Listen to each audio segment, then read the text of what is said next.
질문 있으면 바로바로 하셔도 돼요. 우리가 이제 기본적으로 건물이라고 얘기하면 건물 종류는 이제 지금 우리가 서 있는 이러한 상가 건물, 빌딩 같은 건물이 있고, 지금 눈에 보고 계시는 이 화면에서는 단독주택, 우리가 이제 시골에서 얘기하는 단독 다가구 주택, 농가주택, 이런 것도 건물이라고 우리가 명기를 합니다. 가입을 할 때. 정의는 토지에 정착하는 공작물, 지붕하고 기둥, 벽, 이런 걸로 구성되어 있는 어떠한 구조체, 임의적으로 만든 구조체라고 이제 얘기를 하고요. 이 건물이 가입하는 순간 기본적으로 특별히 언급이 되지 않더라도 이런 곡간, 메인 건물에 딸려 있는 곡간, 그 다음에 이러한 담장 것들은 이제 부속적으로 따라오는 부착물, 부속물이라고 해서 기본적으로 가입이 되게 돼 있습니다. 벌써부터 졸리시면 안 되는데요. 아직 갈 길이 멉니다. 네. 네, 아직 갈 길이 멀어요. 이제 그런 거기 때문에 이런 질문들을 많이 하세요. 농가주택에서 불이 났는데 곡간이 다 탔어요. 근데 어떡하죠? 건물만 80제곱미터만 가입을 했는데 이 곡간 가입이 안 됐잖아요. 그리고 옆에서 누가 지나가다가 행인이 담뱃불 던져가지고 여기 쓰레기가 쌓여있는데 담장이 타버렸지 뭐예요? 이거 우리 주택만 가입되어 있는데 담장은 가입이 안 돼 있잖아요. 이제 이런 말씀을 하시는데, 그냥 우리가 농가주택, 전원주택을 예를 들면 이 필지, 여기가 남양주시 무슨 동이죠? 다산동. 다산동 100번지를 가입을 하면 다산지 100번지라는 필지 안에는 이 메인 건물과 부속 건물들이 따라오게 돼 있습니다. 그래서 우리가 가입 면적을 다산동 100번지라는 소재지로 가입을 해서 주택 80제곱미터라고 가입만 해도 이 필지 안에 있는 부속 부착물들은 기본적으로 안 보이나요? 네, 기본적으로 가입이 되게 돼 있습니다. 그렇기 때문에 그런 부분들은 이제 걱정을 안 하셔도 되고, 어쨌든 중요한 건 주소지, 소재지가 어디로 되어 있느냐. 그럼 이런 게 또 궁금하실 거예요. 영업장은 뒤에 가서 한번 말씀드리겠습니다. 이게 주택은 그렇고요. 이거 자료 드릴 거니까, 네네, 드릴 거니까 참고하시면 됩니다. 이제 기계인데, 기계가 참 많이 헷갈려 하시고 잘 모르시는 부분인데, 지금 여기서 보이는 이 기계는 이제 머시닝 센터라 그래서 금속 기구를 깎는 역할을 하는 기계입니다. 그리고 이 기계 안에 앞에 이렇게 나열되어 있는 것들은 공기구라고 해요.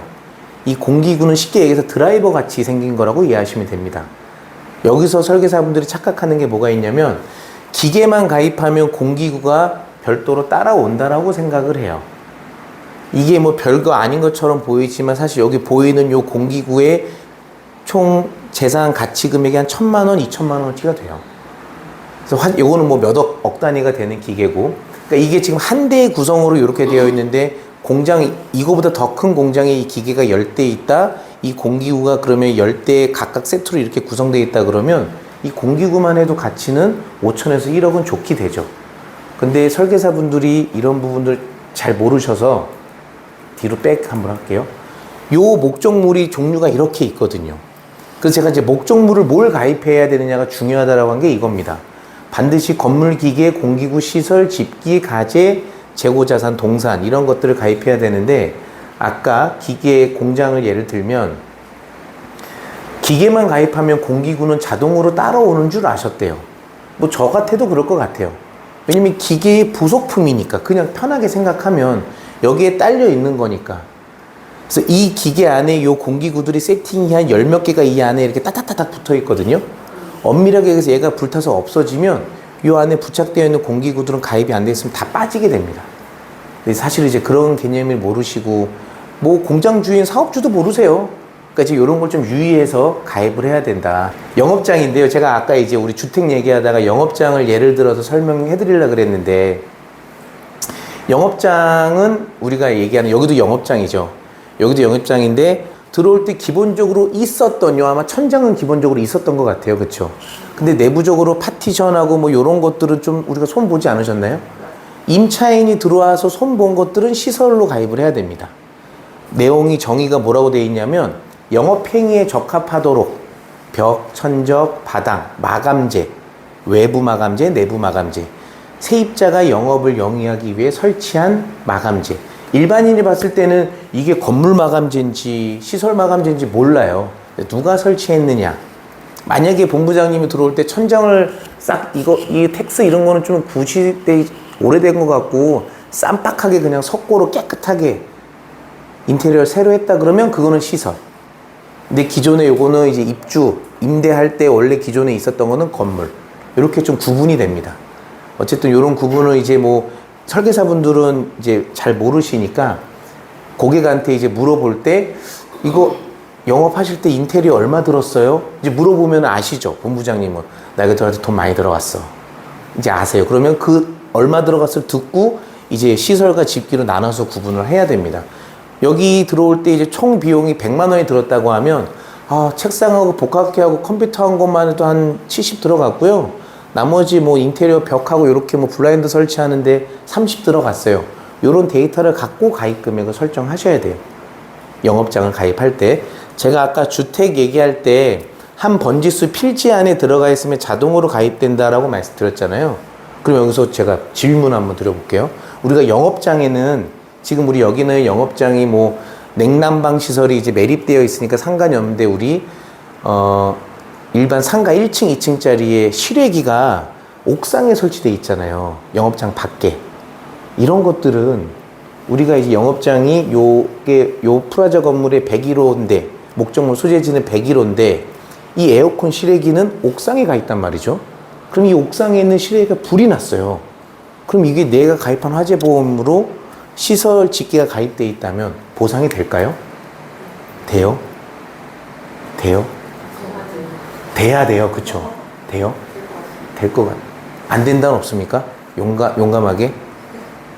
없군요. 네네. 되는 게 맞죠. 네. 왜 될까요? 아니, 영업장 밖에 있잖아요. 그렇죠. 연결돼 있어서. 연결돼 있는 거예요. 그러니까 그 단순히 연결돼 있어서 다 된다 개념이 아니라 우리가 그 목적물 소재지가 제일 중요하다고 했는데 소재지에 설치가 되는 게 기본인데 불가피하게 어쩔 수 없이 소재지 밖에 설치되는 경우가 있잖아요. 이 실외기 말고 또 뭐가 있을까요? 대표적으로. 목적물 우리 영업장 밖에 설치되는 거. 그렇죠. 역시 본부장님. 간판. 간판은 우리가 여기 605호인데 요거 간판 있나요? 밖에? 여기는 없어요? 안 되는 건물도 있고 뭐 그러더라고요. 어쨌든 우리가 1층에 떡볶이집이 있는데 1층 바로 앞에 간판이 있을 수 있지만 홍보하기 위해서 나랑 상관없는 저쪽 코너에 도로변에 잘 보이게 이제 간판이 붙을 수 있잖아요. 그거는 내 영업장하고 완전 멀리 떨어져 있잖아요. 그럼에도 불구하고 그거는 된다라는 겁니다. 불가피하게 내 영업장과 연결이 되어 있다라고 하는 것. 그럼 여기서 좀 더 나아가 보면 시설 소유관리자 배상 책임은 들어보셨나요? 네. 그거는 제가 이따 2교시 때 한 말씀 드리겠습니다. 오늘은 순수하게 재물만.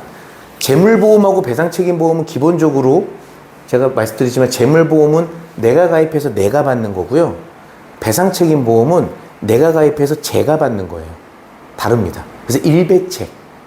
배상책임은 내가 사고 쳐서 저 사람이 받는 거고 재물보험은 내가 가입해서 내가 받는 거. 대표적으로 급배수담보는 재물보험, 일배책은 배상책임, 하여튼 어려운 얘기니까 그렇게 오늘은 지금 시간은 이제 재물보험, 화재보험만 그렇게 하겠습니다. 그래서 어쨌든 다시 한번 말씀드리지만 우리가 영업장에 지금은 여기는 주력으로 하는 보험사가 보험사 얘기해도 되나요? 어디예요? 그러면 삼성으로 할게요. 삼성 같은 경우는 시설 및 집기를 이렇게 아예 목적물이 합쳐져서 이제 가입을 해요. 실손으로. 아주 그건 바람직하다고 봅니다. 왜냐면 지금은 제가 이렇게 막 얘기를 해주고 하는데 혹시 시설하고 집기 구분할 줄 아세요? 아니, 모르시는 게. 만약에 뒤집어서 털어서. 제가 이거를 3년 전부터 제가 이렇게 설명을 해드렸거든요. 어디서 들으신 거죠, 그냥. 누군가한테. 네, 저도 그렇게 했는데 모르겠어요. 뭐 추천을 얻은지 저도 똑같이 얘기했어요. 우리 요 똑소리 보험 요 영업장을 뒤집어 봅시다. 뒤집어서 막 흔들면 테이블, 노트북 이런 거 우수수 떨어져요. 우수수 떨어지는 건 직기비품. 부착되어 있고 요 에어컨, 뭐 요런 블라인드, 부착되어 있는 뭐 벽에 붙어 있는 요 칠판 이런 것들은 이제 시설. 이렇게 좀 구분이 됩니다. 근데 사실은 여기 앉아 계신 분들은 우리가 학습이든 교육을 통해서 알고 계시는데 모르시는 분들은 그러니까 영업장에 다 있는 거 시설 아니에요? 그러면서 이제 시설만 가입하는 경우가 되게 많았어요. 형님 거기 가게 오픈할 때 얼마 들었어? 5천 들었어. 그럼 5천에서 시설만 가입하는 거예요. 거기서 불나면 테이블, 포스기, 의자, 뭐 식기 제품들 하나도 보상이 안 되는 겁니다. 그래서 제가 아까 화재보험에서 제일 중요한 거 목적물을 반드시 알고 가입하여야 한다. 네, 그 부분만 좀 명심을 해주셨으면 좋겠고 시설 직비 영업장 했습니다. 뭐 지금까지 질문 사항 있으신가요? 제가 목소리 좀 빠르거나 그러지는 않나요? 네, 제가 처음에는 그래도 이게 한 3년 차 4년 차 됐구나. 처음에는 굉장히 막 긴장도 되고 물론 처음에 시작할 땐 긴장되는데 조금 말하다 보면 이제 또 괜찮아지고. 아까 그 네, 질문인가요? 네. 네네. 주소지 않은 거 다 된다고 하면 주차장도 다 포함인가요? 주택을 말씀하시나요? 아까 아니면 같은 뭐 주택? 주택이나 뭐 예를 들어서 가든이라고 하면 네. 그 가든 안에 주차장도 있고 그 공터도 있잖아요. 거기에 뭐 예를 들어서 계절이면 수영장을 설치한다던가 이럴 수도 있잖아요. 네. 그럴 때는 따로 보험을 들어야 되는지 아니면 그 안에 기존에 들어있던 걸로 다 해결이 돼요? 질문 아주 좋습니다. 일단 제가 처음에 뭐라고 했죠? 목적물을 뭘 가입해야 되느냐라고 말씀드렸어요. 주택에서는 건물이 한 필지, 다산동 100번지라는 필지만 넣어놓으면 그 안에 들어오는 건물에 따른 부속 설비 부착물들은 자동 가입이라고 말씀드렸는데 영업장은 그렇지 않아요. 질문 좋습니다. 영업장은 다산동 100번지 여기 내가 가입을 했으면 그 가입한 번지에 건물을 가입해야 하고 말씀드린 수영시설이 있다라고 하면 수영시설을 가입해야 됩니다. 네, 그렇게 가입을 해야만 그곳에서 불이 나면 보상이 되고 그거보다 아마 배상 책임이 궁금하실 것 같은데 주차장 같은 경우는 이제 주차장을 내가 면적을 가입했다고 해서 그 안에 사고가 났을 때 그 차량을 보상받느냐는 또 다른 얘기입니다. 차량은 가입되어 있는 목적물이 없어요. 네네. 차량은 자동차 자차 보험이 있고 또 그런 게 있고 배상 책임 영역으로 얘기해도 되는 거죠. 배상 책임이라 그래서 질문들 설계사분들 그 질문 많이 하시죠. 주차장 배상을 넣어야 되나요? 시설 소유 관리자 배상 책임을 넣어야 되나요? 네. 우리가 이 건물에도 지금 아까 좀 누수가 되는 것 같은데 석회물이 떨어져 가지고 주차되는 차량이 파손이 됐다고 칠게요. 그럼 어쨌든 요거 건물을 우리 본부장님 거라고 하겠습니다. 기분 좋죠? 그러면 어쨌든 건물의 문제로 우리 제3자 재산 재물의 피해가 발생을 했습니다. 차량. 그럼 이 차량을 이제 물어주셔야 될 입장이 되는데 그럴 때 건물주가 가입하는 보험이 시설 소유 관리자 배상 책임이에요. 시설 소유 관리자 배상 책임은 가입할 때 가입 면적이 중요한데 그 면적이 포함되어 있다면 그걸로 보상이 됩니다. 단, 이 시설을 소유하고 관리하는 사람의 과실이 있어야 돼요. 모든 배상 책임에는 기본적으로 과실이 있어야 됩니다. 그 소유주나 관리하는 사람의. 그래서 그 배관의 어떤 노후로 인해서 배관에 물이 떨어지면 석회물이 떨어졌다라는 한소희 본부장님의 과실이 있어요. 그래야 시설소유관리자 배상 책임으로 보상이 됩니다. 그럴 때 그 차량에 대해 보상은 차량 수리비, 렌트비가 보상이 되고요. 그럼 주차장 배상은 어떻게 보상이 되는지 혹시 아시나요? 똑같은 사고라고 칠게요.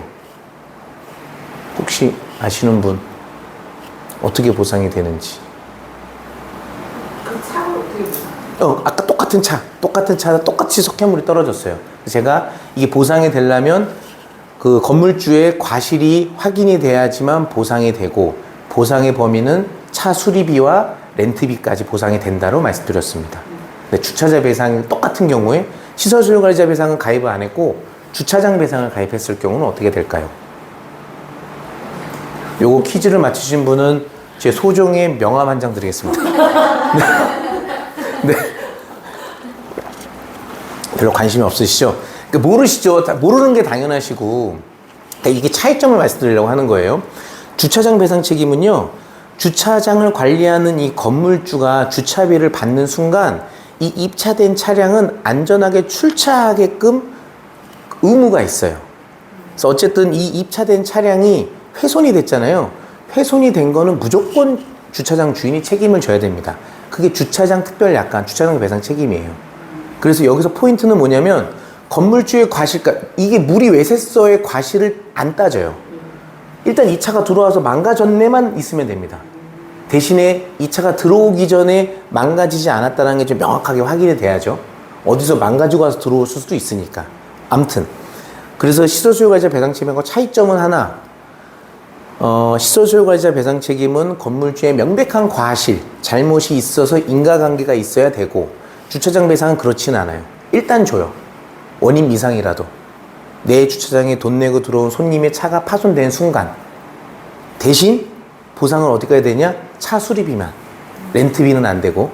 그 주차장 네. 여기 타워 주차장이 있는데 네네네. 주차 구역이 아니라 이렇게 코너나 주차 구역 바로 옆에 갓길 차가 이렇게 왔다 갔다 하는 길에 차가 되게 많이 세워져 있거든요. 네. 근데 내가 올라가다 그 차를 만약에 박았으면 그건 보상이 어떻게 돼요? 이 차로 해야죠. 내 차로요? 네. 근데, 얘 좋아요. 얘 좋아요. 아주 좋아요. 네네. 팀장님이 호칭 팀장님 차로 해야죠.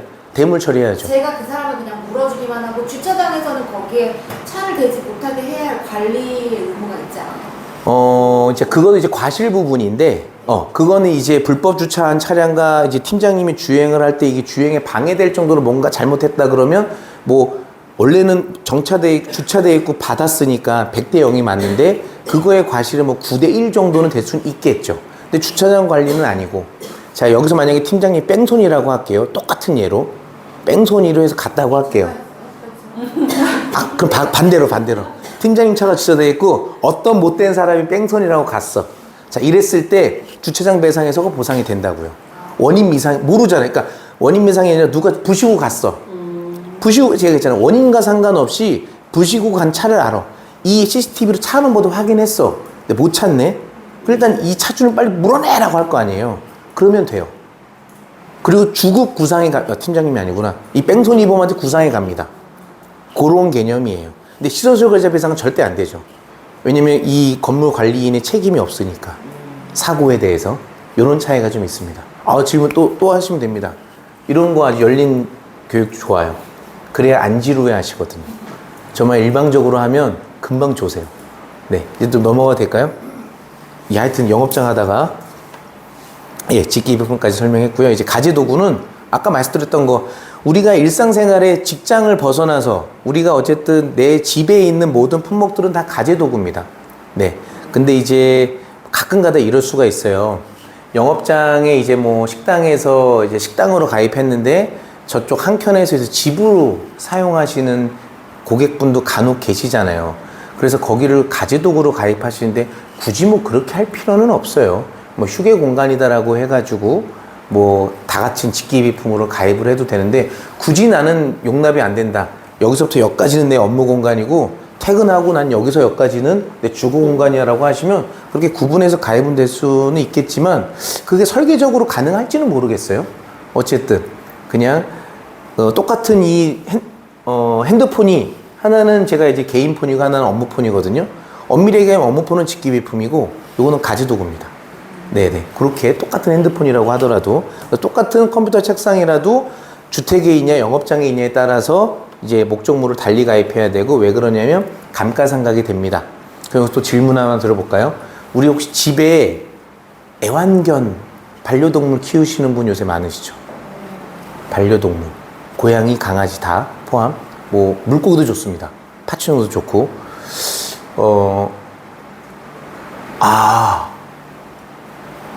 반려동물이 화재가 나서 사망을 하게 되면 이 반려동물은 가제도구에 들어올까요? 아니면은 어떻게 화재보험에서 보상이 될까요? 안 될까요? 반려동물이 화재 사고를 많이 냅니다. 대표적으로 인덕션. 고양이가, 강아지는 강아지는 사고를 안 쳐요. 그놈의 고양이를 욕하는 건 아니고, 그놈의 그 고양이들이 펄쩍펄쩍 뛰어다니면서 인덕션 터치를 딱 해요. 그러면 이제 보통 반려동물 키우는 집은 이제 혼자 계신 분들이 많잖아요. 혼자 계신 분들이 주방을 뭐 많이 쓰지는 않으니까 주방에 그 인덕션 위에다 그냥 가방 얹어놓고 뭐 택배 온 거 올려놓고 막 이런단 말이죠. 그러니까 고양이가 움직이다 터치를 탁 하는 순간 가동이 되면서 불이 그렇게 나요. 엄청 많이 납니다. 반려동물 고양이. 인덕션 하이라이트하고 비슷한 거죠. 하여튼 그런 재질을 고양이가 터치를 하면 불이 많이 나요. 실제로 사망을 합니다. 그러면 이 고양이는 요 우리가 화재보험에 가입되어 있는 건물 가재도구에서 보상이 될까요? 안 될까요? 됩니다. 됩니다. 가재도구를 그러니까 물어보는 거예요, 제가. 됩니다. 됩니다. 됩니까? 안 돼. 아니죠. 그렇지. 아니 그 좀 얘기를 그 움직이는 물건이에요. 물건이 맞아 민법상 잼물이잖아요. 뒤집으면 떨어지. 고양이 이렇게 붙어 있지 않나? 아 고양이 붙어 있기 힘들겠네. 그러니까 된다. 안 된다. 안 된다는 없나요? 안 되지 않아요? 그러니까 왜 안 돼요? 걸어 다니잖아요. 그것도 돌아다니는 거잖아요. 그 나무늘보 이렇게 붙어 있는 아니 숨 쉬고 근데 어. 얘네는 움직이지는 않지. 맞아요. 아니 정답이에요. 동식물은 보상이 안 돼요. 이게 아니 아까 그래서 제가 질문 드린 건데 그러니까 이제 참 이게 웃기지 않아요? 우리가 반려동물들은 어쨌든 우리가 처리해 줄 때는 민법상 사물, 물체, 물건으로 보상을 해주거든요. 그럼 해줘야 될 것 같잖아요. 네. 안 해줘요. 그쵸? 그러면 어. 다육이 같은 경우도 하나에 몇 천짜리도 있고 맞아. 하고 맞아. 베란다에 엄청 키우는 사람 있어요. 걔도 안 되겠네요? 아 되죠. 화분만. 아, 화분만. 그러니까 맞아요. 지금 팀장님 말씀처럼 화재 현장 가면 다육식물 베란다에 엄청 키우는 거기 무슨 아마존처럼 키우시는 분이 계세요? 하나도 안 돼요. 하나도 안 됩니다. 하나도 안 되고 화분만. 흙도 안 되고 화분만 5,000원, 10,000원. 동식물은 보상이 안 된다고 써 있어요. 동식물은 보상이 안 된다. 어항 우리 관상어 키우시는 분도 있거든요. 물고기는 안 돼요. 어항은 돼요. 네. 재밌는 사실인가요? 네. 요거라도 기억하고 가시면 됩니다. 오늘의 교육의 보람이죠. 네네. 하여튼 그러면 또 하나 질문 드려볼까요? 이제 내친 김에 다음 재고자산. 영업장에서 가입하는 재고자산이에요. 판매 제품, 상품 이런 것들을 재고자산이라고 합니다. 여기서 질문을 드릴게요. 우리가 요새는 유튜브니까 점잖게 횟집에 사실 유튜브 아니면 제가 이제 개고기라고 하려고 그랬는데 아까 얘기 이어서 하니까 횟집에 횟감들 있잖아요. 살아있잖아요. 팔딱팔딱 활어들이잖아요. 불이 나가지고 이 활어들이 타서 죽으면 보상이 될까요? 안 될까요? 걔도 안 되겠죠. 동물이 있으면. 영업장은 된다. 영업장? 안 된다. 뭐 물어보죠. 된다? 된다. 된다. 된다. 그 기류에 따라가시죠? 네, 돼요. 그거는 이제 재고자산이라. 그러니까 이제 우리가 기본적으로 동식물은 안 된다라고 왜 동식물은 안 된다라고 얘기를 하냐면 동물하고 식물을 평가를 하기가 너무 어려운 거예요. 그러니까 이 화재보험에서도 어쨌든 이 화재보험이라는 목적물을 설정을 할 때는 얘가 얼마 정도의 가치가 예상이 되니까 가입 목적물로 들어오는 거거든요. 동식물이라는 것 자체가 가치 평가가 힘들어요, 아주. 그렇기 때문에 안 되는데, 우리가 이제 어쨌든 업장에 따라서는 그 종류는 정말 다른 거잖아요. 횟집 같은 경우에는 사실 수족관에서는 횟감만 뭐 몇백만 원어치가 있는데, 이 횟감이 살아있는 동물이다.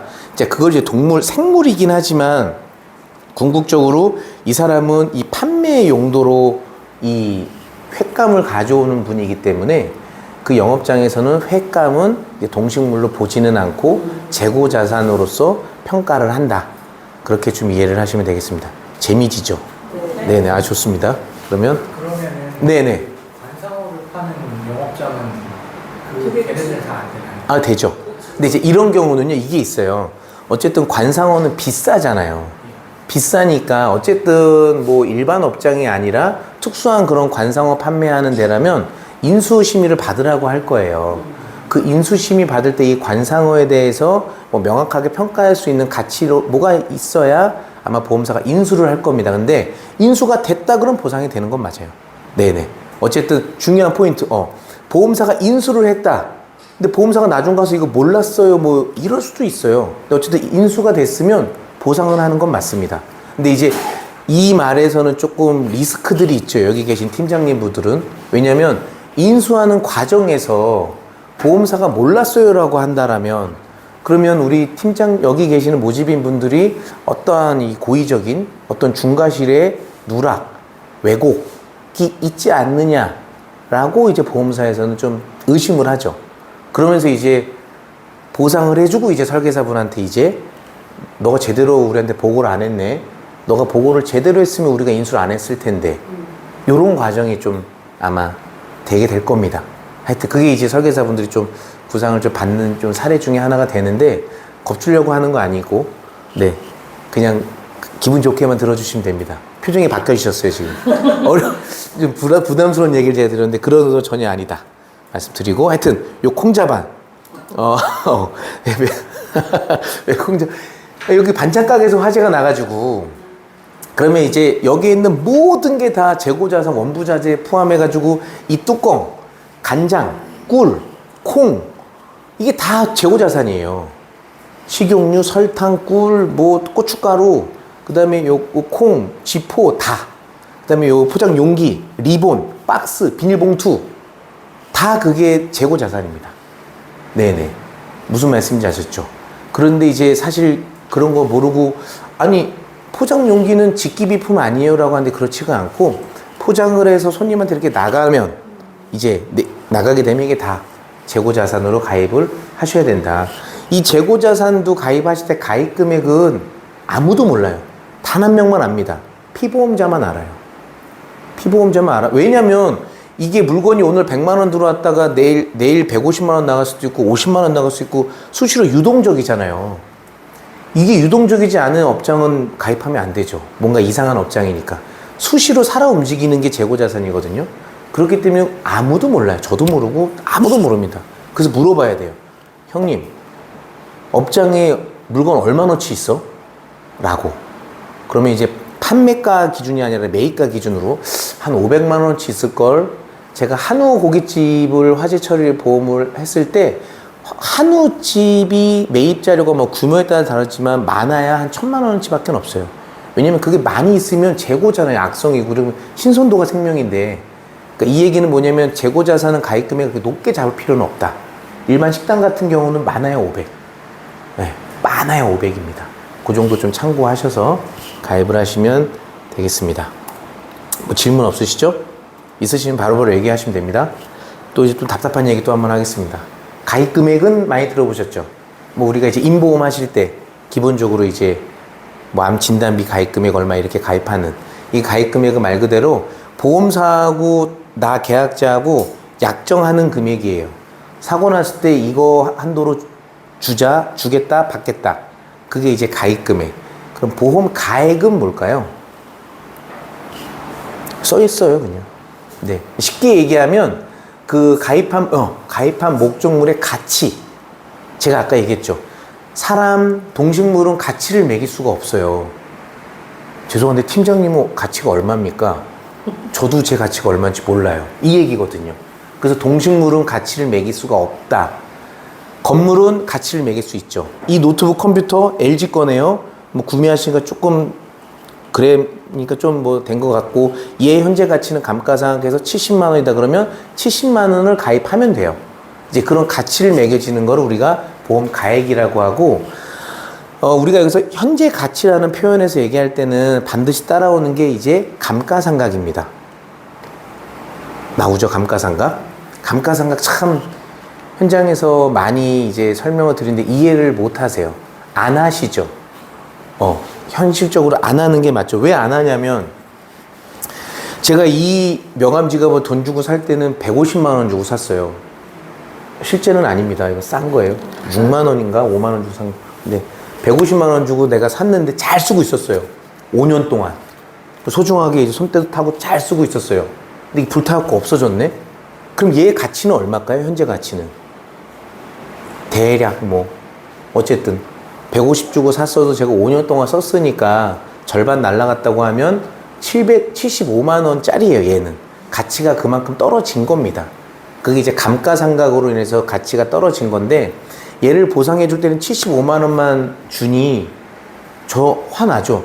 야, 내가 이거 150 주고 샀는데 멀쩡한 걸 지금 똑같은 거 나오지도 않는데 똑같은 거 살라 그러면 75만 원 얹어 또 사라고? 라고 얘기를 해요. 근데 이제 그분들 입장은 그런 주장은 응당타당하지만 반대로 얘기하면 이게 잘 들으셔야 돼요. 유튜브 나가니까. 자기가 5년 동안 썼잖아요. 자기가 150만 원 주고 서 75만 원치 쓴 거예요. 쓴 거를 빼고 75만 원 주겠다는데 잘못된 게 전혀 아니거든요. 제가 이제 분명히 좀 강조를 하고 싶어요, 이거는.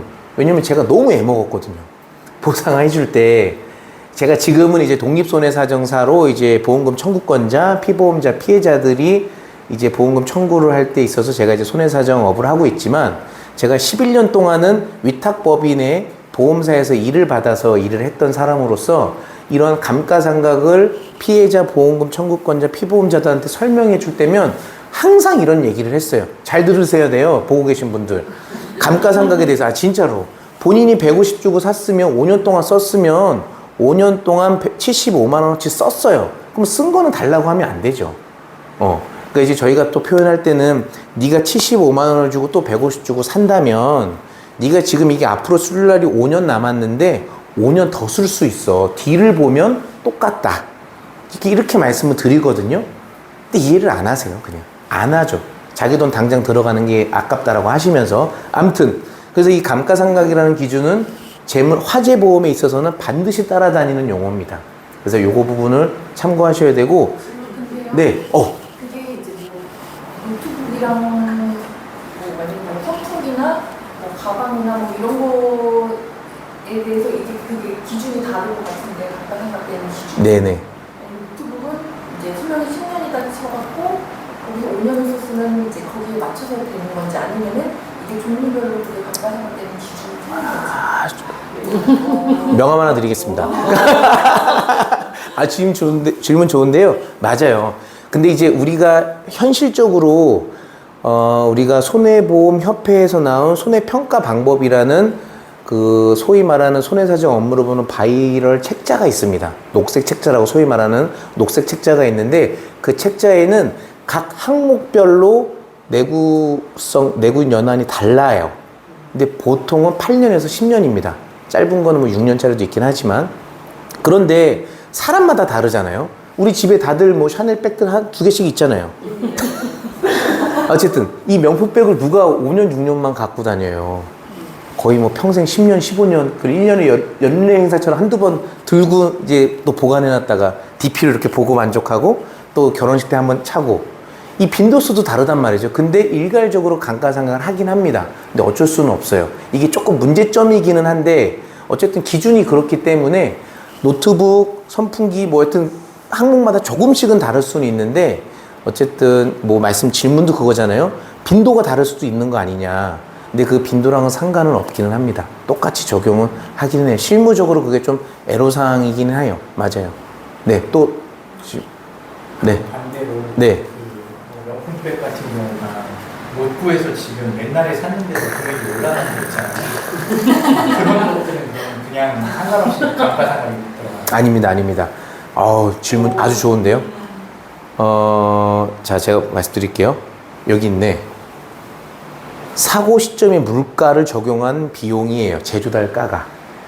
이 건물뿐만이 아니라 이제 제조달가를 설명드릴게요. 그러면 이 제조달가라는 게 뭐냐면 재조달한다라는 거예요. 다시 내가 이제 아까 명품 가방 다 있는 샤넬백 하나씩은 단종이 되거나 어쨌든 얘는 희한하게 시간이 갈수록 가치가 올라가잖아요. 좀 모르겠어요. 시간의 가치가 올라가는데 작년에는 500만 원 주고 산 백이 시간이 지나서 지금 600만 원이래요. 그러면 600만 원에서 시작하는 게 맞습니다. 근데 이제 이게 유튜브로 나가면 조금 염려되는 게 있어요. 왜냐면 사실 그거는 예를 들어서 저는 이제 할인을 받아서 이게 또 나왔네. 할인을 받아서 원래 150짜리인데 100만 원에 샀단 말이에요. 근데 이게 할인을 안 하고 정찰은 6개월 뒤에는 이게 다시 150이라고 한다면 그럼 뭘로 할 것이냐인데 150으로 하는 게 맞거든요. 대신에 대법원 판례에서 나온 게 본인이 실제 구매한 비용을 인정해야 된다는 게 판례에 나왔는데 그게 실손보험 청구할 때 그게 있었어요. 뭐냐면 어떤 지인 할인을 받은 거예요. 치료비를. 지인 할인 받아서 30인가? 뭐 하여튼 예를 들어서 30만 원 받았던데 원래 50이야. 근데 원래는 자기는 결제를 30만 했어요.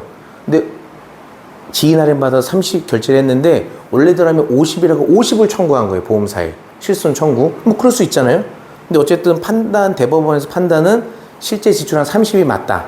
이런 판단이 나왔기 때문에 아마 그 명품백 같은 경우 시간이 지날수록 좀 가치가 오르는 경우는 조금 뭐 달리 평가 시점에서는 달리 적용할 수 있고, 단종된 거 말씀하셨는데 이제 그 품목이 없다.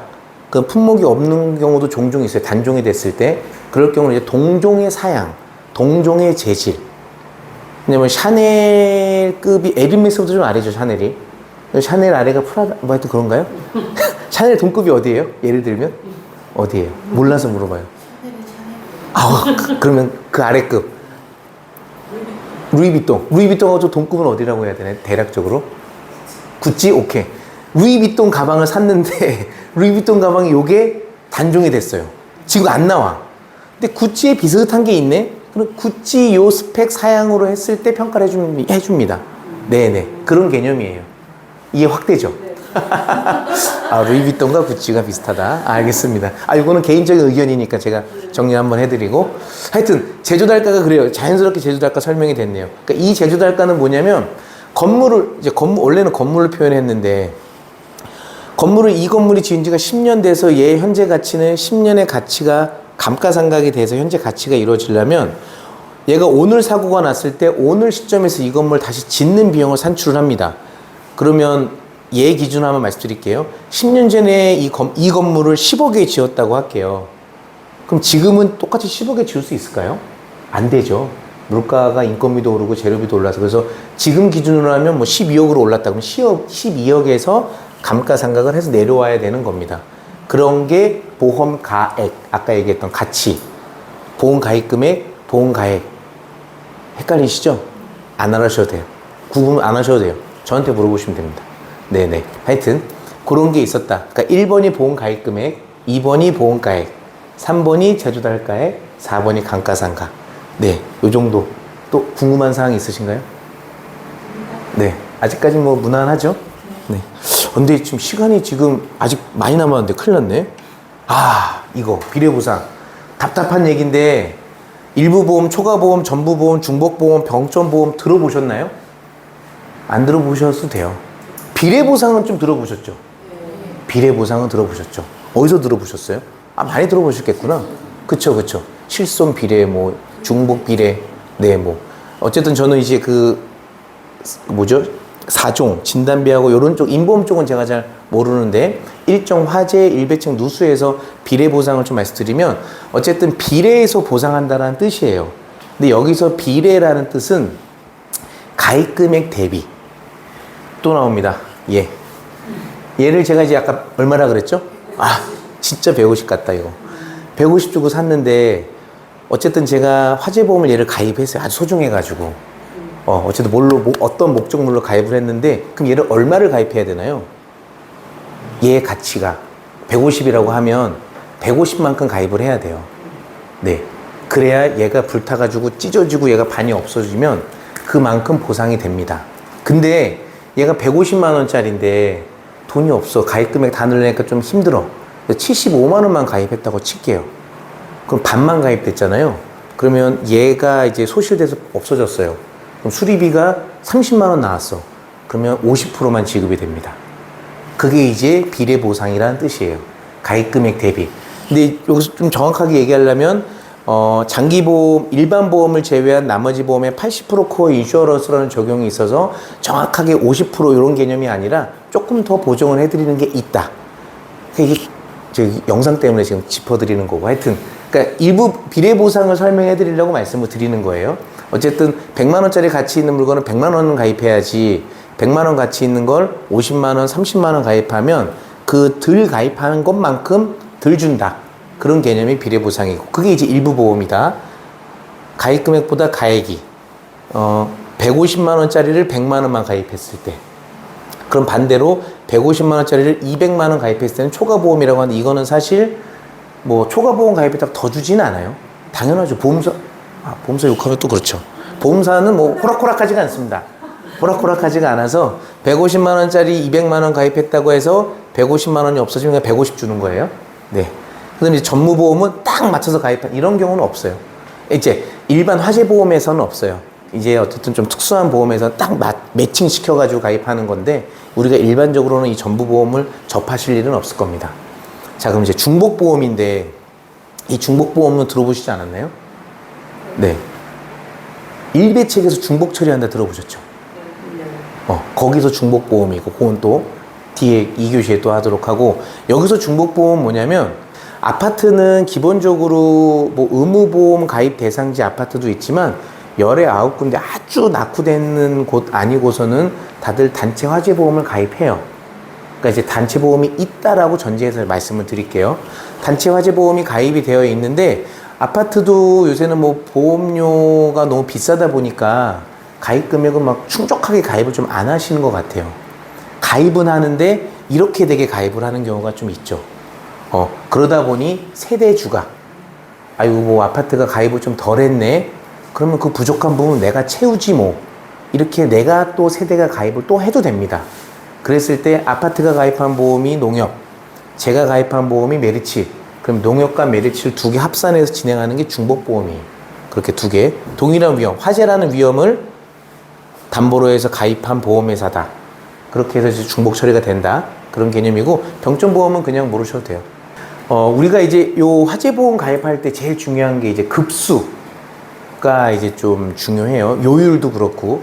근데 사실 우리가 지금 이렇게 서서 일반적으로 접할 수 있는 이 남양주시 다산동은 이제 신도시잖아요. 이 신도시에서는 열에 한 8, 9주택은 다 1급입니다. 그냥. 그렇게 이해하시면 돼요. 왜냐면 요새 건물은 뭐 다 철근 콘크리트 철골 쪽 내화 구조기 때문에 그렇죠. 내화 구조는 불에 거의 안 타는 거. 불연제로는 불에 타긴 하지만 오래 버텼다가 뭐 휘거나 연소 확장성이 많지 않은 것만 이런 내용인데 그냥 우리가 일반적으로 아파트, 이런 빌딩, 모든 건물의 1급이다 라고 이해하시면 되고 4급은 뭘까요? 편하게. 나무. 네. 목조주택. 이따가 한번 제가 보여드릴 거고. 그러면은 2급, 3급은 어떻게 구분하느냐?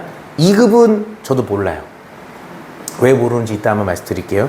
3급은 이제 우리가 일반 대형 공장 같은 경우는 1급, 2급일 수는 있는데, 일반 공장, 이제 경량철골 판넬, 샌드위치 판넬 좀 소규모 공장 같은 경우는 3급. 이런 게 있습니다. 사진으로 보면서 또 말씀드릴게요. 요거, 이제 아까 말씀드렸던 일반 아파트. 지금 저렇게, 오른쪽 요거 보고 계신 이 화면 같은 경우는 유리잖아요 라고 하는데 이제 우리가 이거를 커튼 월이라고 하거든요. 다 벽체 구성이고 어쨌든 다 단단한 내화 구조로 형성되어 있는 건물이기 때문에 그 다음에 우리가 건물 구조 급수를 따질 때는 그 기둥, 보, 지붕 요 구조를 좀 봅니다. 그래서 그 구조만 보기 때문에 이제 우리가 일반적으로 이러한 건물들은 다 1급이다 라고 보시면 되고 이것도 1급이에요. 철콘조, 슬라브조, 이제 철근 콘크리트조, 벽돌조 이런 것들도 이제 1급인데 자, 이거는 2급이거든요. 요 사진하고 요 사진을 한번 보시면 뭐가 달라 보일까요? 요거 맞추시는 분에게 또 제 소정의 명함 한 장.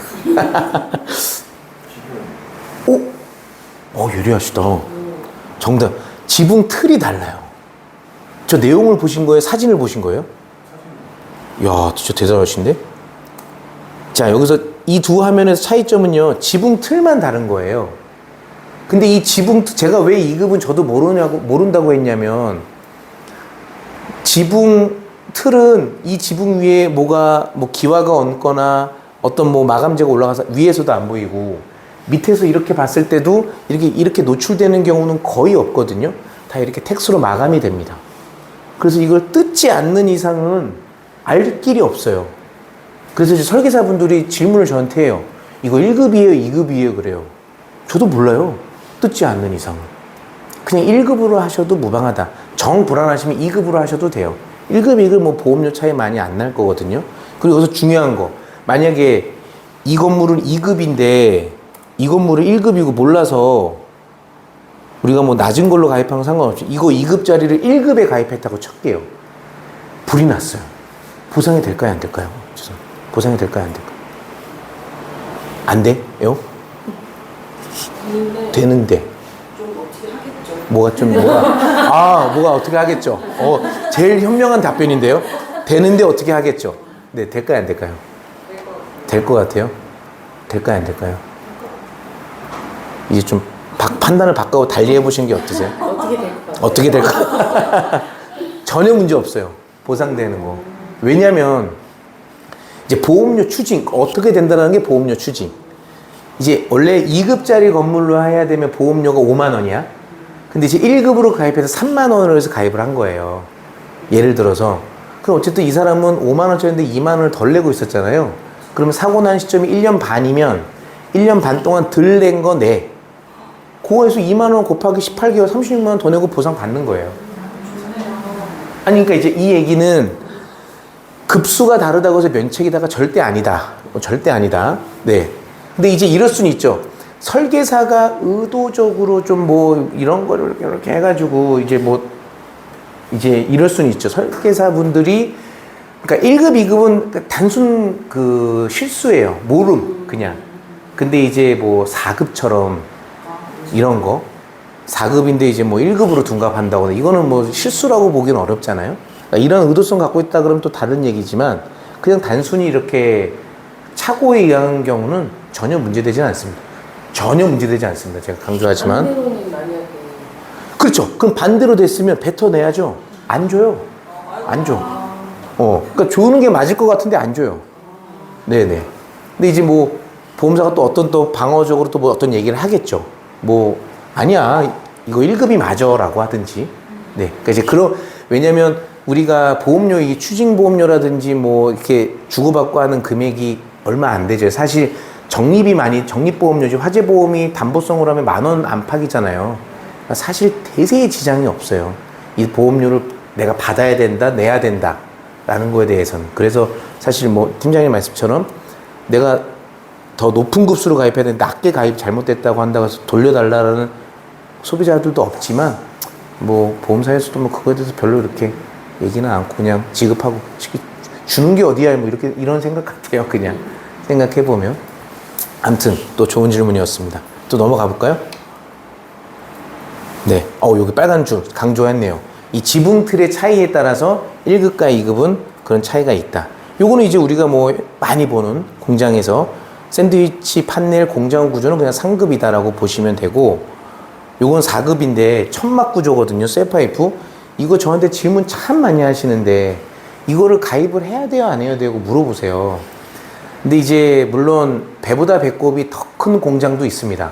샌드위치 판넬이 100평인데 천막이 200평, 300평인데도 있어요. 이럴 때는 천막을 넣는 게 맞겠죠. 근데 500평짜리 메인 건물이 있고 100평 요만큼 창고로 경매하게 쓰는 천막이 있으면 과감히 좀 포기하라고 해요. 왜냐면 이 천막을 구조를 넣음으로써 인수가 되냐 안 되냐, 보험료가 막 2배가 뛰냐 안 뛰냐. 왜냐면 4급이잖아요.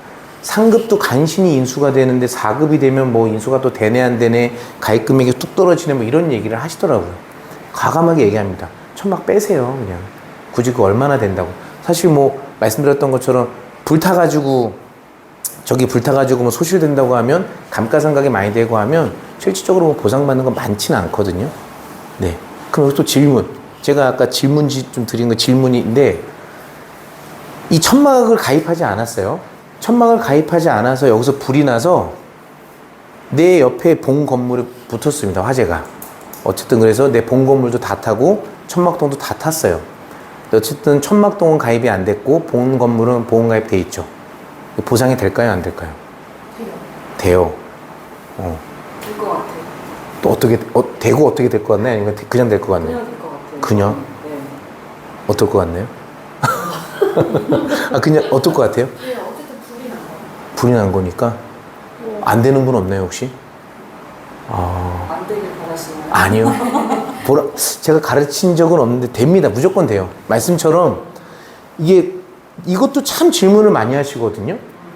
가입 안 한 천막에서 불 나면 보상이 안 된대요. 이 말은 얘는 보상이 안 되는 게 맞죠. 가입이 안 됐으니까.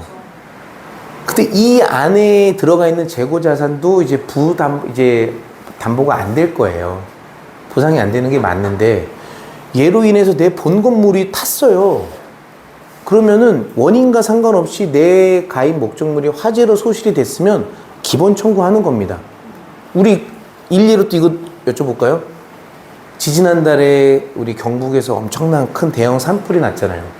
그러면 산불 발화지가 저기 경북 의성 어딘가인데 의성에서 불탄 불이 청송을 지나 안동을 지나 영양?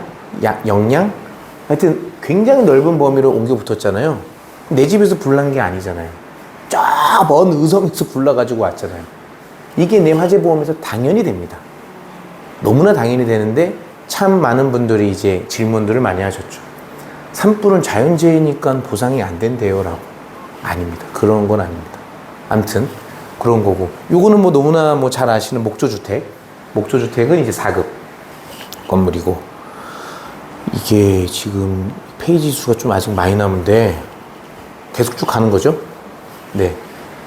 일단 우리가 화재보험에서 기본적으로 보상이 되는 건 요 1, 2, 3번은 우리가 이제 재물에 따른 손해라고 얘기를 합니다. 1번은 이제 불탄 거. 자, 2번은 소방손해인데, 소방손해가 대표적으로 우리 소방관 여러분들 고생 많으십니다. 소방관 여러분들 고생 많으시는데, 화재 진화하면서 파손시킨 물품들, 현관문 깨고 이런 것들, 진화 과정에서 발생된 파손되는 것들이 대표적으로 소방손해 보상이 되고, 또 하나 스프링클러가 터져서 물에 젖은 거, 또 소방손해에 해당됩니다. 제가 지난주에 상담했던 건이었는데, 인천의 어떤 주택이었는데 윗집에서 불이 나서 문이 다 닫혀 있으면 불이 나다가 꺼져요. 자연 진화됩니다. 왜냐하면 스프링클러도 작동이 되고 이제 산소가 없어지게 되면 불이 막 확산되지 않고 푹 꺼지거든요. 근데 윗집에 당연히 사람이 없었나 봐요. 근데 갑자기 뭐 연기가 뭐 많이 난 것 같지도 않은데 우리 집에 막 비 쏟아지듯이 물이 떨어지더래요. 알고 봤더니 윗집에 불이 나서 스프링클러가 터져서 진화가 되고 우리 집에 이제 물바다가 된 거예요. 이게 이제 보험으로 처리가 되느냐라고 물어보시면 당연히 됩니다. 소방손해, 화재에 따른 소방손해. 그럼 3번은 뭐냐? 전 저거 한 번도 해본 적이 없어요. 아니, 우리 여기 앉아 계신 분들이나 방송 보고 계신 분들도 계시겠지만 집에 뭐 화재 사고 나신 적 혹시 있어요? 여기서 우리 집에? 일생일 때 한번 겪을까 말까 한 사고입니다. 근데 그런 화재가 나서 어딜 피난을 가 있는데 거기서 또 불을 난 거예요. 그만큼 재수가 없을 수가 있나요? 그 내용입니다. 저도 한 번도 해본 적이 없어요. 그러면서 어쨌든 1, 2번만 생각하시면 된다. 불탄 거, 물 젖은 거, 화재 소방수로 물 젖은 거, 그 다음에 소방관이 진화하다가 파손된 것들, 이런 것들이 이제 다 소방손해고, 소방손해 중에 또 생각나는 게 있다. 이제 우리가 오피스텔 이렇게 다중객들이 이용하는 이런 건물에서 화재가 나면, 여기는 영업장이니까 이제 다 탈출하시고 하시겠지만, 이제 뭐 오피스텔, 주거하는 그런 곳이면 소방관들이 이제 구조활동을 다 하면서 다니세요. 다시 한번 소방관 여러분도 고생 많으십니다. 하시는데, 여기 내가 구조활동 했다 안 했다 해서 표기를 하거든요, 이렇게. 근데 그 표기가 잘 지워지는 게 있는데 안 지워지는 것도 있어요. 그것도 소방손해. 네. 하여튼. 그 다음에 이제 비용손해인데, 잔전물, 손해 방지 비용은 많이 들어보셨죠? 많이 들어보셨죠? 우리 누수할 때 많이 들어보셨을 거예요. 그거는 거기서 좀 다루도록 하고, 뭐 잔전물 제거 비용은 이제 철거 비용이고, 잔전물 보존 비용, 대위권 보존 비용, 기타 협력 비용은 뭐 일 처리함에 있어서 보험사가 인정할 수 있는 뭐 어떠한 비용, 뭐 안전진단 비용, 뭐 이런저런 비용들도 줄 수 있다. 다만 보험사한테 허락을 득해야 된다. 그런 내용을 뜻합니다. 보상하지 않는 소리 그냥 답답한데요. 그냥 기초적으로 고의 방화는 무조건 안 되고요. 뭐 이게 보험의 기본 정신이죠. 계약자의 이제 고의 방화, 고의 중대한 과실은 안 되고, 그 다음에 이 자연발화, 아까도 제가 얘기했잖아요. 자연재해인데 그 의성 경북 산불이 뭐 그 경북 의성 산불은 어떤 특정인이 좀 됐잖아요. 어떤 사람이. 근데 사실 그게 특정이 안 되면 불이 어디서 왜 나는지 아무도 모르죠. 미궁에 빠지는 거잖아요. 그랬을 때 제일 만만한 게 자연발화 같은데, 건조해서 낙엽이 부스럭부스럭 해가지고, 아니면 태양빛을 직사광선으로 내리쬐 해가지고 건조한 낙엽에서 불꽃이 나서 뭐 이런 식의 가능성이 다 있기 때문에 자연발화로 생긴 손해, 근데 그 자연발화하고는 전혀 상관이 없습니다. 전혀 상관이 없고, 그 다음에 이제 이따가 사진으로 말씀드리겠는데, 정기적 사고로 생긴 사고는 안 되는데, 정기적 사고는 뭐냐, 갑자기 정전이 퍽 하고 나가면 갑자기 이제 컴퓨터가 안 되거나 뭐가 안 들어오거나 하잖아요. 그러면 이제 화재보험에 야, 뭐 화재보험이 이런 것도 안 돼? 라고 질문들을 하시는데 정기위험 특약을 넣지 않으면 이제 보상이 안 된다. 그래서 정기적 사고로 생긴 거는 보상이 안 되고 대신에 정기적 요인으로 발생된 화재는 보상이 된다. 화재의 발생 원인은 가장 큰 게 40% 정도 되는 게 부주의입니다. 인적 부주의. 여기서 인적 부주의는 담배꽁초, 가스불에 이제 우리 요리들 많이 하시죠? 가스불 올려놓고 잠깐 마실 갔다 왔는데 소방차가 오고 있는데 우리 집이네 실제로. 그렇게 해서 불나고. 그다음에 아까 인덕션 고양이 터치. 그다음에 이런 경우 이제 불나고. 그다음에 이제 다리미 놓고 가시거나 요새 뭐 다리미는 많이 안 쓰시나 봐요. 저 때는 다리미 화재도 많았습니다. 다리미 화재. 그다음에 많은 게 정기적 요인. 그래서 정기적 요인과 인적 부주의 두 가지가 한 70% 돼요. 나머지는 뭐 기계 폭발, 그다음에 뭐 방화, 뭐 가스, 뭐 여러 가지 또 요인이 있고. 그래서 그 정기적 사고로 생긴 화재는 보상이 되고, 이거 파열 폭발로 생긴 거는 또 보상이 안 되는데 주택 화재는 담보는 됩니다. 근데 요거는 사실 뭐 발생 건수는 많지 않으니까 그냥 요 정도만 된다라고 말씀 주시면 되고, 기본적으로 대형 화재, 지진, 자연재해, 핵연료, 그다음에 국가에서 이제 이거 태워 불태워라는 이 화재 피해는 이제 보상이 또 안 된다 말씀드리고, 이건 또 빨갛게 강조가 됐네요. 요 네. 주택이 오래되면 네네. 전기 배선 같은 거 낡고 막 까지고 그러잖아요. 네네. 그럼 거기에 대한 누전으로 되는 거거든요. 보상이 당연히 됩니다. 네, 당연히 됩니다. 그 질문들도 많이 하세요. 어쨌든 화재 사고는 누가 예상할 수가 없잖아요. 모든 사고가 다 그러겠지만, 지금 뭐 팀장님 말씀처럼 집이 오래되고 10년, 20년 된, 30년 노후된 건물이면 이거는 새 거니까 안에가 튼튼하게 칠하고 생각하시면 천만의 말씀입니다. 화재는 언제 어떻게 날지 몰라요. 뭐 오래됐다 그러면, 그럼 오래된 4, 50년 된 집도 뭐 매일매일 불나게 그렇지는 않고요. 어쨌든 사건, 사고는 어떤 개연성, 어떤 특수한 상황에 접목이 됐을 때 나타나는 거고, 집을 관리를 못해서 전선의 문제 때문에 불이 났다라는 그 건물주, 집주인이 이제 막 어떡하지 보상 안 되면 하는데, 그러니까 이런 보험이 가입이 되는 거예요. 건물의 노후, 관리 소홀에 따른 화재 사고, 누수 사고는 다 화재보험 일배책에서 보상이 전혀 되는 건 문제가 없다. 당연한 얘기다. 네. 답변 좀 됐나요? 아니 그 고의 중과실이 안 된다고 했잖아요. 네. 집에서 누가 불을 일부러 낼 거예요. 네. 문제를 이쪽으로 냈어요. 근데 아니 우리 집에 내가 화재보험이 있었으면 구상을 할 수 있는 거잖아요. 네네. 근데 그 집이 중대한 고의로 해서 불을 냈을 때 그쵸. 네, 고의니까 어떨까요? 윗집에서 고의로 불냈는데 우리 집까지 옮겨 붙었어요. 그러니까. 돼요? 고의인데? 우리 집에 불이 난 거고 걔는 지지는 안 재는 거고 우리 집은 주어가 여기 있잖아요. 계약자, 피보험자의 얘의 고의가 아니면 되죠. 그 사람이 화재보 우리 부상권이 아니라 그 집이 화재보험을 가입해서도 나를 보상해 주는 거예요. 그렇죠. 화재 배상으로는 되는 거죠. 네네네. 화재 배상으로 되는 거고, 내 보험으로도 처리하고 윗집에다 구상이 가고. 네. 어쨌든 우리 집의 보험은 가입은 하셔야 된다. 기본적으로. 근데 중대한 과실이 뭐예요? 이게 정말 해석의 차이인데, 중과실 많이 들어보셨죠? 우리가 이제 고의와 중과실은 그 경계가 모호해요. 고의는 말 그대로, 불을 낸 거, 휘발유를 부어서 불을 착 붙인 거. 근데 중과실은 뭐냐면, 불을 내려고 이제 기름을 뿌렸어요. 근데 라이터를 꺼내려고 이제, 이럴까 말까, 이러다가 떨어뜨렸어요. 이게 이제 우리가 얘기하는 중과실이 될 수 있는 거예요. 고의는 아니거든요, 사실. 근데 어쨌든 여기서 얘기하는 우리가 법적인 용어로 중과실은 현격하게 주의 의무를 다하지 않았을 때 이게 충분히 예상 가능했다라는 이제 이런 거거든요. 그러니까 이제 중과실 경우가 애매합니다. 이제 뭐가 있었냐면, 피보험자가 집에서 이제 번개탄으로 이제 자살을 시도하려고 했던 분이 있는데, 그분 입장에서는 이게 불을 내려고 하는 고의는 아니거든요.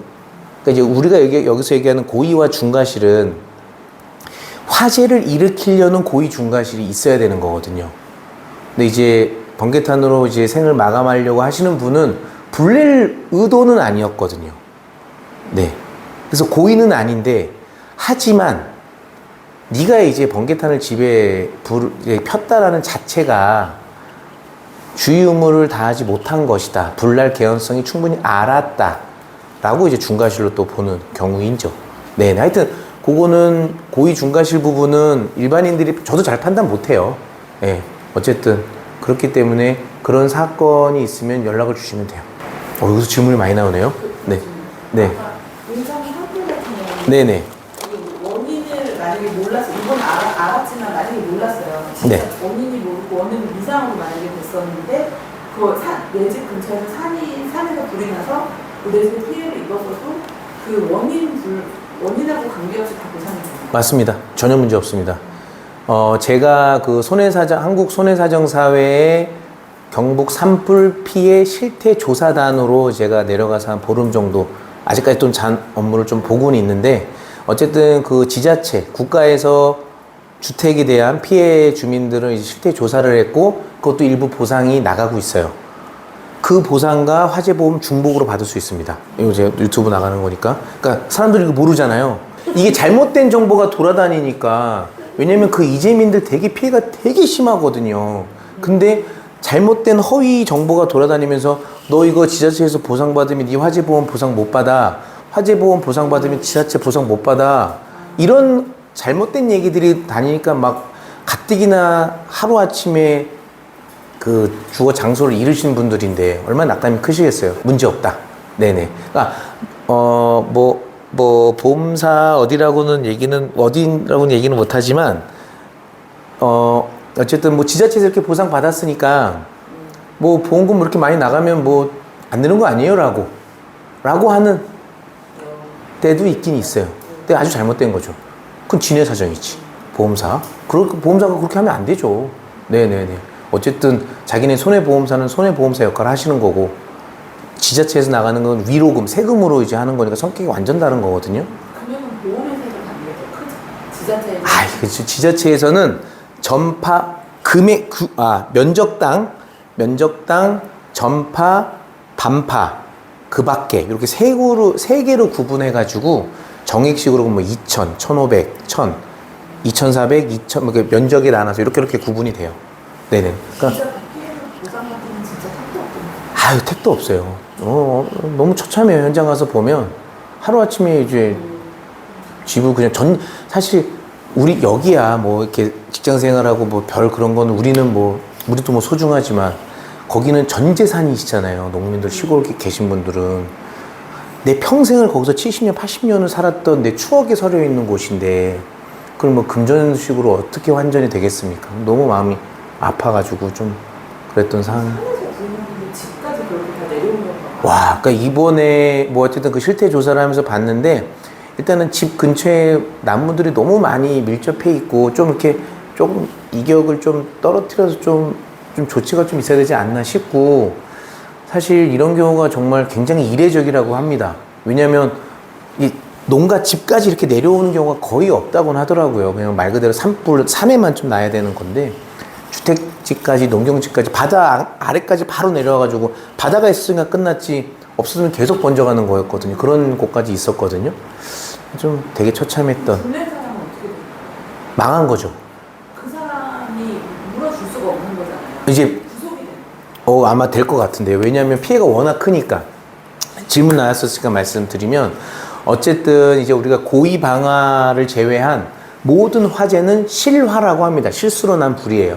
어쨌든 그 어느 누군가가 실수로 불이 난 건 맞습니다. 뭐 일부러 불 낸 것 같지는 않으니까 실수예요. 그러면 이 실화자에게 지금 우리가 예상하는 지금 추정 손해액이 한 2조 5천억 뭐 이렇게 막 얘기를 해요. 예. 이 정도 굉장히 역대 최고의 피해액입니다. 그 정도 피해액인데 그러면 이 불낸 사람한테 구상이 가야 되는 게 맞거든요. 근데 개인이 2조가 어디 있어요. 일반인이 있을 수 없는 금액이니까 이제 그분은 이제 파산 신청하고는 나 몰라요라고 아니면 징역 살겠습니다라고 하겠죠. 그래서 어쨌든 그런 부분뿐만 아니라 실수로 난 불에 대해서는 이제 어쨌든 이 사람의 실수에 어느 정도 진짜 말 그대로 실수냐 아니면 이 중과실 전에 경과실도 있거든요. 어쨌든 경과실이냐 아니면 중과실에 가깝냐 이런 걸 따져가지고 죄를 묻죠. 벌금 아니면 징역. 이렇게. 그래서 일반적으로 아까 집에서 고의 방화했다 그러면 그건 당연히 실효 처벌 받고, 그 고의 방화죄로 처벌 받고, 실수로 난 불, 담배꽁초 같은 경우로 실수로 난 불. 아까 그리고 인적 부주의라고 했잖아요. 요리 올리다가 불 안 끄고 외출했다가 불 나고, 고양이가 눌러서 불 나고, 이런 것들은 다 실화예요, 실화. 그러니까 이런 것들은 참작이 되죠. 아, 이건 뭐 진짜 실수네. 어쩔 수 없었네. 라고 해서 그냥 벌금 뭐 거의 안 나오거나 나오더라도 한 100만 원? 요렇게 처분은 되기는 합니다. 여기서 질문이 많이 나오네요.